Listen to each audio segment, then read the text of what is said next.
اب یہ جو مشن میں نے آپ کے سامنے رکھا، ایک بنیادی مشن قرآن کی تبلیغ کرو، تبلیغ کرو، تبلیغ کرو، تبلیغ کرو۔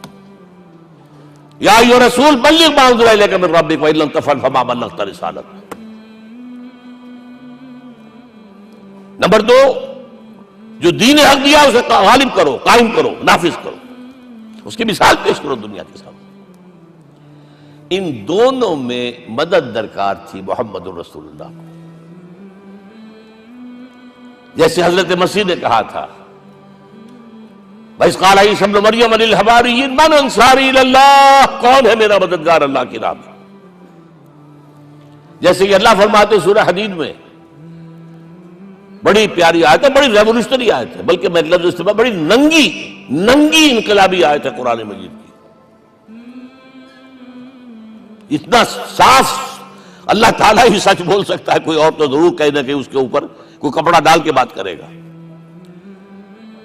آیت نمبر 25 آف سورۃ الحدید، لقد ارسلنا رسلنا بالبینات، ہم نے اپنے رسولوں کو بھیجا واضح نشانیوں کے ساتھ، معجزات کے ساتھ۔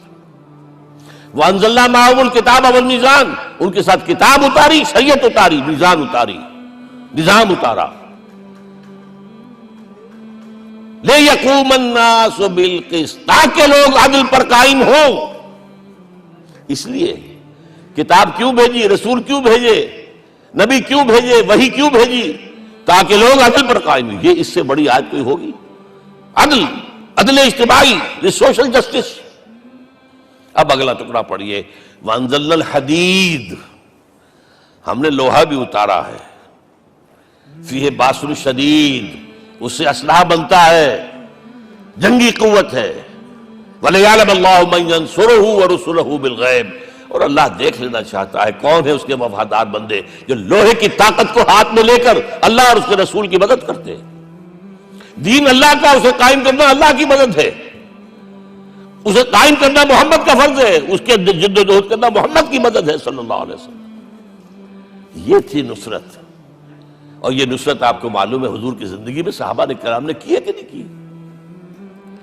جو شخص ایمان لایا فوراً داعی بن گیا، فوراً۔ ابو بکر ایمان لائے، اور 6 جو ہیں عشرہ مبشرہ میں سے چوٹی کے صحابہ، وہ ان کی دعوت پر ایمان لائے۔ سعد ابن ابی وقاص، طلحہ، زبیر، عثمان، سعید ابن زید، یہ سب کون ہیں؟ حضرت ابو بکر کی دعوت پر نوجوان ہیں۔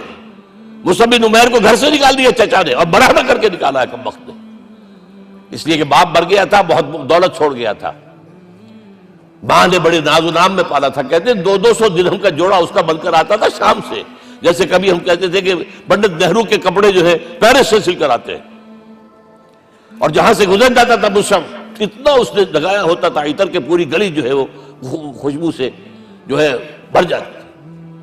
چچا نے بلایا، تم جو یہ گلچھرے کر رہے ہو اپنے باپ کی دولت پر نہ، اور تم اسے کہتے ہو کافر، نکل جاؤ گھر سے۔ وہ چلنے لگے، he was a ten ager, چلنے لگے۔ وہ سمجھا تھا کہ میرے یہ کہنے سے اس کے تو اس کو تارے نظر آ جائیں گے، یہ فوراً جو ہے توبہ کرے گا، پلٹ آئے گا۔ چلنے لگے تو اسے اور غصہ آیا، یہ کپڑے بھی اسی باپ کے ہیں، اتارو۔ وہی اتارے کپڑے، مادرزاد برہنہ ہو کر ماں کے پاس گئے ہیں۔ ماں نے آنکھوں پر ہاتھ رکھا، مصعب کیا ہوا ہے؟ فرمایا امی میں موحد ہو گیا ہوں، یہ ہے توحید۔ اور اب جا کر حضور کے دامن میں بیت ارقم میں اب ہمہ وقت کارکن ہے، قرآن اتر رہا ہے، پڑھ رہے ہیں، سمجھ رہے ہیں، قرآن اتر رہا ہے، یاد کر رہے ہیں۔ اور اس کے بعد جب کہا تھا مدینے والوں نے بیعت عقبہ اولیٰ پر کہ حضور ہمارے سے آپ کی ملاقات تو سال کے بعد ہی ہوگی، درمیان میں تو آپ کو معلوم ہے خونریزی ہے، کوئی قافلہ بچ کے نہیں آ سکتا، تو اب آپ ہمیں کوئی اپنا شاگرد دیجئے۔ مصعب بن عمیر کو حضور نے کہا جاؤ ان کے ساتھ۔ وہاں ان کا نام پڑ گیا المقری، پڑھانے والا، قرآن پڑھانے والا۔ 75 آدمی اگلے سال لے کر آ گیا ہے، اور اسی سے بیعت عقبہ ثانیہ ہوئی ہے، اور ہجرت کا راستہ کھل گیا۔ اور اس کو ایک دفعہ حضور نے دیکھا، مسجد کے دروازے کے سامنے سے گزر رہا تھا مصعب، پھٹا ہوا کمبل تھا جسم پہ لپیٹا ہوا تھا۔ حضور کی آنکھوں میں آنسو آ گئے۔ غزوہ احد میں شہید ہوا کس طرح؟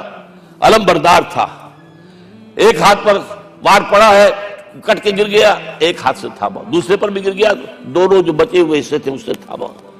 پھر جب ختم ہو گئے اس کے بعد جو ہے جب دفن کر رہے تھے تو حضور کے سامنے پرابلم لایا گیا۔ مصعب کے جسم پر تو کوئی کپڑا ہی نہیں تھا سوائے ایک چادر کے، ایک دھوتی، اللہ اللہ خیر صلی اللہ۔ اور شہید کا کفن ہوتا ہے اس کا اپنا لباس۔ حضور وہ اتنا چھوٹی ہے وہ چادر کہ پاؤں ڈھانپتے ہیں تو سر کھل جاتا ہے، سر ڈھانپتے ہیں تو پاؤں کھل جاتے ہیں۔ فرمایا سر کو ڈھانپ دو کپڑے سے اور پیروں پر گھاس ڈال دو۔ That was the last dress which Musab got۔ تو یہ لوگ جو تھے محمد رسول اللہ والذین معہ، یہ ساتھی حضور کے جنہوں نے حضور کے مشن میں آپ کا ساتھ دیا۔ اور ایک خاص مرحلے کا تو میں آپ کے سامنے ذکر ہی کر دوں، اس لیے کہ دین کی اقامت، دین کا غلبہ، اس میں تو جہاد اور قتال آئے گا لا محالہ۔ Nobody is going to allow you to change the system۔ اگر سسٹم بدلتا ہے تو اس کے ساتھ جو مفادات بدلتے ہیں وہ ختم ہو جاتے ہیں، جو پریولیجز ہیں وہ ختم ہو جاتے ہیں۔ لہذا جب غزوہ بدر کا مرحلہ آیا ہے، حضور نے مجلس شورا منعقد کی اور آپ نے جو وحی سے آپ کو بتا دیا گیا تھا، دیکھو ایک قافلہ آ رہا ہے شمال سے، مال غنیمت سے لدا پھدا ہے اور 50 صرف اس کے ساتھ محافظ ہیں۔ ایک لشکر آ رہا ہے جنوب سے گیل کانٹے سے لیس، اور اللہ نے وعدہ کیا ہے کہ ایک پر ضرور تمہیں فتح دے گا، بتاؤ کدھر چلے۔ یہ اصل میں کسی بھی سپہ سالار کے لیے وقت ہوتا ہے کہ اپنے ساتھیوں کے مورال کا اندازہ کرے۔ کچھ ہوں گے ہم جیسے کمزور بھی، انہوں نے کہا کہ حضور پہلے قافلے کی طرف چلے، آسانی سے فتح بھی ہو جائے گی اور ہتھیار مل جائیں گے ہمیں، ہمارے پاس تو ہتھیار بھی نہیں ہے، گنتی کے لوگوں کے پاس تلواریں بھی نہیں سب کے پاس، تو 50 آدمیوں کے ہتھیار تو ملیں گے، پھر لشکر سے نپٹ لیں گے۔ اب حضور کہہ رہے ہیں اشیرونی اشیرونی اشیرونی۔ حضرت مقداد بن الاسود کھڑے ہوتے ہیں، حضور ہمیں موسیٰ کے ساتھی نہ سمجھیے جنہوں نے کہہ دیا فَاذْهَبْ أَنْتَ وَرَبُّكَ فَقَاتِلَا إِنَّا هَاهُنَا قَاعِدُونَ۔ ہم موسیٰ کے ساتھی نہیں ہیں، ہم آپ کے جانثار ہیں، آپ جو آپ کی نیت ہے آپ بسم اللہ کیجئے، ہم آپ کو کیا پتہ ہمارے ذریعے آپ کو اللہ تعالیٰ آنکھوں کی ٹھنڈک عطا فرمائے۔ حضور پھر فرمائے مجھے مشورہ دو، مجھے مشورہ دو۔ تب خیال آیا سعد ابن عبادہ رضی اللہ تعالیٰ عنہ کو، جو رئیس انصار تھے، ہو نہ ہو یہ ہماری طرف روئے سخن ہے، کیونکہ بیعت عقبہ ثانیہ جس کے نتیجے میں ہجرت ہوئی ہے اس میں طے یہ ہوا تھا کہ اگر یہ مکے والے مدینے پر حملہ آور ہوں گے آپ کو ختم کرنے کے لیے، ہم آپ کی حفاظت ایسے ہی کریں گے جیسے اپنے بیوی بچوں کی۔ اور ابھی مدینے پر حملہ ہوا نہیں ہے، حضور پری ایمپٹ کر رہے ہیں، باہر نکل کے مقابلہ کرنا چاہ رہے ہیں، تو گویا کہ انصار کور نہیں ہوتے اس کے اندر، اس لیے بار بار اشیرونی، مجھے مشورہ دو۔ اب سعد بن عبادہ کھڑے ہوتے ہیں، کأنک تعنینا یا رسول اللہ صلی اللہ علیہ وسلم، اے اللہ کے رسول شاید آپ کا روئے سخن ہماری جانب ہے، فإنا آمنا بک وصدقناک، ہم آپ پر ایمان لا چکے ہیں، ہم نے آپ کی تصدیق کی، اب ہمارے پاس چوائس کون سا ہے؟ اگر آپ آگے چلیں ہم پیچھے چلیں گے، اگر برق الغماد تک پہنچیں گے ہم اپنی اونٹنیوں کو دبلا کر دیں گے، یمن کا آخری شہر جو ہے برق الغماد، اور اگر آپ ساحل سمندر پر کھڑے ہو کر اپنی سواری سمندر میں ڈالیں گے ہم بھی ڈال دیں۔ بہرحال یہ مراحل ہیں کہ جن سے گزر کر حضور نے اللہ کے دین کو غالب کیا اور قائم کیا، اور اس ہر سطح پر، ہر مرحلے پر صحابہ کرام نے آپ کا ساتھ دیا، جہاں آپ کا پسینہ گرا وہاں انہوں نے اپنی خون کی ندیاں بہا دی۔